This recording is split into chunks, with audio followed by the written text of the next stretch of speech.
Ja, soweit ich weiß, das ist Molly.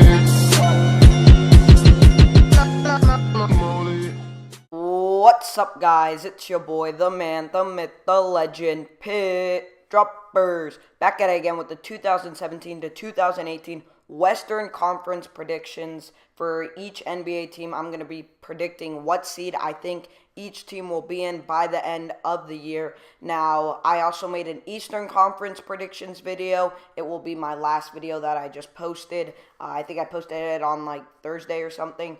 And that video, those teams are definitely not going to be as good as the teams I have right here. The Western Conference is just way better than the Eastern Conference. It's not even fair anymore, and it's going to be really funny watching the All-Star game this year. But I want to get into my seeding, and at the number 15 seed, I have the Dallas Mavericks. And the Mavericks are an interesting team. They were not too bad last year, but they need a star. Nowitzki is getting too old. He just signed a contract, like 2 years, 10 mil, something like that. He definitely didn't take as much money as he could have. I don't know the reason for that. He's definitely a team player. But they don't have any guards. They don't really have a front court. Harrison Barnes is just not good enough. Wesley Matthews, I mean, I like him, but he's not really that good. Seth Curry, he's but they also got Nerlens Noel, who I do like. But they just need a star. They need a very, very good player, or else they're going to stay there for a good amount of times, and they won't be able to make the playoffs. Coming in at the number 14 seed is the Phoenix Suns. They have a very good amount of young talent, but they need veterans, and they need a front court. They have lots of good guards, Eric Bledsoe, Brandon Knight, who's really trash, but they also have Tyson Chandler, who I like a little bit. They got Josh Jackson, who I like a lot. Out of the draft, he was the 4 seed. I think Boston should have taken him, but they didn't. They also have Dragon Bender, who is pretty good, but he's not really a player that you want in your front court right now. Maybe him in a couple of years, maybe. But they have Devin Booker, who I love. He had a 70-point game last year. They also have Chris, who's pretty good. Alex Len, who is meh. And Tyler Ulis, who's also a very young star. But they need some veteran experience, and they kind of need a very good player in the front court. I would have liked them to have gotten Boogie Cousins, even though he does have some issues. I think he would have been really good for their front court. But coming in at number 13, I have the Los Angeles Lakers. LeVar Ball saying they're going to make the playoffs. I do not think so. They have lots of pressure on them, that is for sure. And Brook Lopez, who is a 2010 type player, I like that trade a lot that they got him. And they traded away a guard who they didn't really need because they were going to get Lonzo Ball, who I think is going to be very good. He reminds me of Rajon Rondo, except for I think he's going to be a much better shooter than him. And I just think he's going to be a very good player. You also have Ingram, who did get injured in the Summer League, but I think he might be a star in this league someday. You also have Julius Randle. You have Nance Jr., who is turning out to be pretty good. You also have Nick Young, who's really good. But the team is just too young, and they just need more depth in the front court. But coming in at the number 12 seed is the Memphis Grizzlies. The loss of Zach Randolph is going to be huge. His presence down low was just huge for that team. But they still have Mike Conley, who I like a lot, and he's really underrated. Even though he's getting paid too much, a lot of people think he's just straight up trash. He's actually not that bad. Chandler Parsons pretty good. Marc Gasol. Vince Carter's getting up there in age, but he is still pretty good. But they lack a top like 40, 50 player outside of Mike Conley. And so they definitely need to get another very good player to try and get that 8 seed.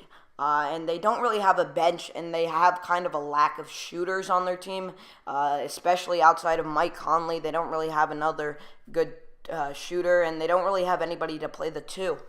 So it's definitely going to be interesting to see what they do. And then at the number 11 seed, I have the Utah Jazz, and the Jazz really need a shooter.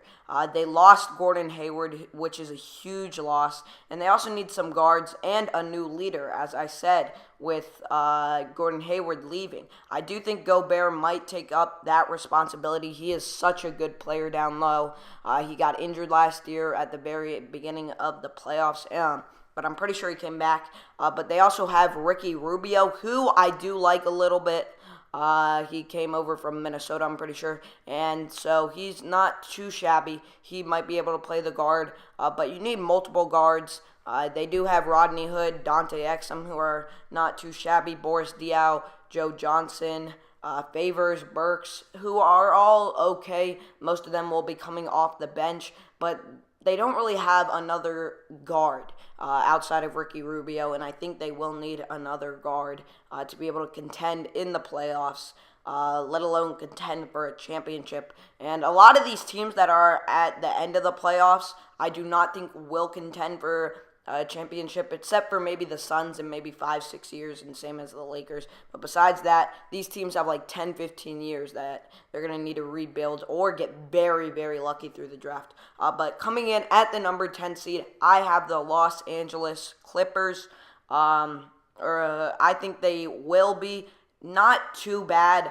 The loss of CP3, though, is huge, and Austin Rivers is just getting overpaid. He's getting $11.825 million over 2 years. He is way overpaid, and a lot of people are saying that was the reason why Chris Paul left. It was because Austin Rivers was getting like too much playing time. As you guys know, Doc Rivers, his dad, is the coach. I never thought that was a good idea, and I knew that was going to be a problem from the start. But they ended up getting a lot of backup players. Pat Beverly, who I like a lot. They still have DeAndre Jordan. They still have Blake Griffin. And they were able to get Gallinari, who's very good. They still have this guy who I like a lot, Mubah Mute. I like him a lot. I think he's pretty good. But they lack very good guard play, and they have no offensive good guards. As you guys know, Patrick Beverly is mainly a defensive star, and they need some very good offensive players. Now, Blake Griffin is a very good shooter, so he can kind of help if you really need to shoot. Same as Gallinari, he's a very good shooter. But I think they'll need a guard to be able to climb up. But they could be a sneaky team, and I could see them getting the 8th seed. And from seeds 1 through 10, I think the West is just so stacked there, and any of these teams can make the playoffs. Just want to warn you. And just so you guys know, I am recording this the same day I'm posting this, so if any trades happen after this that change the seedings, I'm sorry about that, but what can you do about that? And coming in at the number 8 seed, I have the Sacramento Kings. They are definitely a very good team with a very bright future, and they have huge cap space, and so I could definitely see them picking up another player at the trade deadline and being able to pay him, someone like Dwayne Wade or somebody like that. I don't know. But they have Cauley Stein, who I like a lot. They have Buddy Hield, who hasn't yet performed too well. He's a couple years out of the draft, so I think maybe this year he might play pretty good. But they have Zach Randolph. They were able to get him, who I like a lot. They also have Ty Lawson, George Hill, Frank Mason, Rudy Gay, who's pretty underrated in my opinion, Tyreek Evans, De'Aaron Fox, but they need a superstar. They have lots of young talents, especially at the guard position. They have a lot of young talent, especially De'Aaron Fox. I think he could be very good, same as Buddy Hield. And so I think they could be a very interesting team, and they could sneak into the playoffs. But right now, I have them at the 9 seed. But coming in at the 8 seed, I have the Denver Nuggets. They have Fareed, who is pretty good. They also have Chandler, who I like a lot. Moutier, who's pretty good. Murray, who I like a lot. Gary Harris, Jokic, Millsap, Hibbert. They have stars all around their team, and so I think they could be a very interesting team. But they're going to need to work together because they don't really have any experience together, and so that could be very interesting. But they definitely have very good guard play.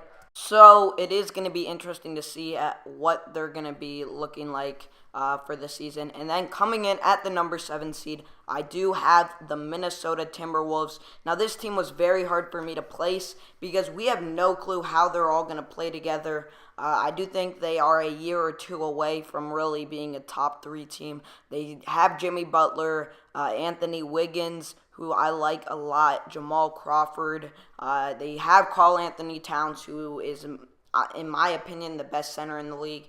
They have Jeff Teague, Taj Gibson, Gorgie Dang, and so they have very good guard play, but they do need one more forward. I think they need a better forward, and so I think with all these new players, it's going to be very interesting, and a lot of people think they're going to be a top 4 or 5 team. I think they could be, but don't forget, they only won 31 games last year with all the stars that they had, which was very surprising to me. And so I'm going to be very interested to see what they do this year, but I can easily see them being in the top 5. And coming in at the number 6 seed is the New Orleans Pelicans. I know a lot of you are going to be surprised by this, but I do have the Pelicans at number 6. They did not make the playoffs last year, but I do think they will be able to this year. I think they have the best front court in the NBA, and I don't even think it's really close with Anthony Davis and Boogie Cousins. Those two are just so good. And they also have Drew Holiday, who's going to need to step up into a bigger role. He does have a pretty big role this year, especially for them to get the 6th seed.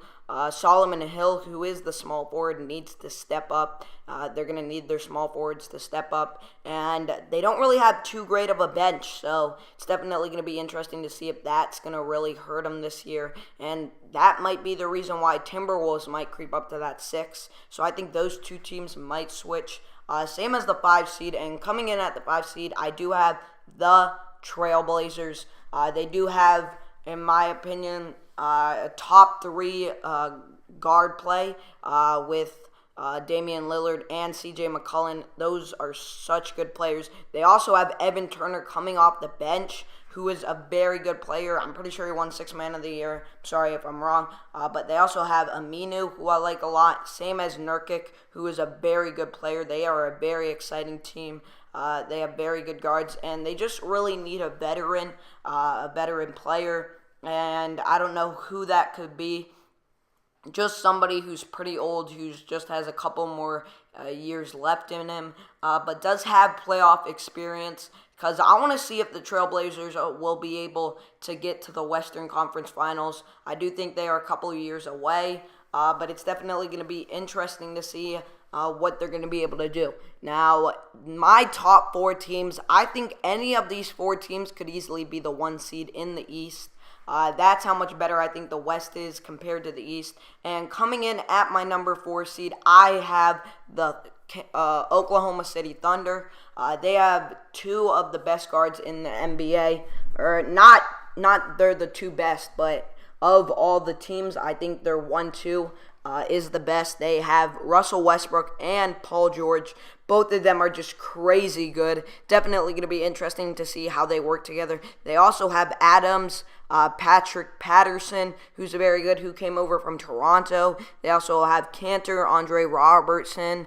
I think Jeremiah Grant is going to be huge off the bench this year. And I think the guards need to play better this year off the bench because when Russell Westbrook came off the court, they just played horrible. So I think they're just going to need to play very good. And I just want to know who takes the last shot. That's going to be interesting. And they just need more bench production. But coming in at the number 3 seed, I have the Houston Rockets. They have Harden, who is very good, same as Paul. Those top 2 are the very good players. And they also have Ryan Anderson, who's a very good 3-point shooter. Eric Gordon, who is very good. Same as Ariza, Capella, Nene. They are just going to be relying on the 3 ball, in my opinion. And they're just going to be less selfish. But they need someone to guard Kawhi/Durant. And that's why I have them at the 3 seed. But at my number 2 seed, speaking of Kawhi, I have the Spurs. Somehow the Spurs are always good. And that says something about Coach Pop, the best coach to ever coach. besides Phil Jackson. Not Phil Jackson, that's in New York right now. The coach, Phil Jackson. I believe Coach Pop is the second best coach. And I really think you could make an argument for number one because Coach Pop, he just plays so well with these players, and somehow they got the number 2 seed last year. I don't get it, but I think they'll be the 2 seed this year again with Kawhi, Aldridge. They did lose Pau Gasol. I don't think that will matter. I think they might lose Aldridge, but I still don't think that will matter. Jonathan Simmons is going to be very good, same as Patty Mills, very interesting, but they do have problems at point guard. Number one, obviously, I have the Warriors. Not really going to go over them. They have Steph, KD, Clay, Draymond. That's all I really got to say. They're going to be the number 1 seed with ease.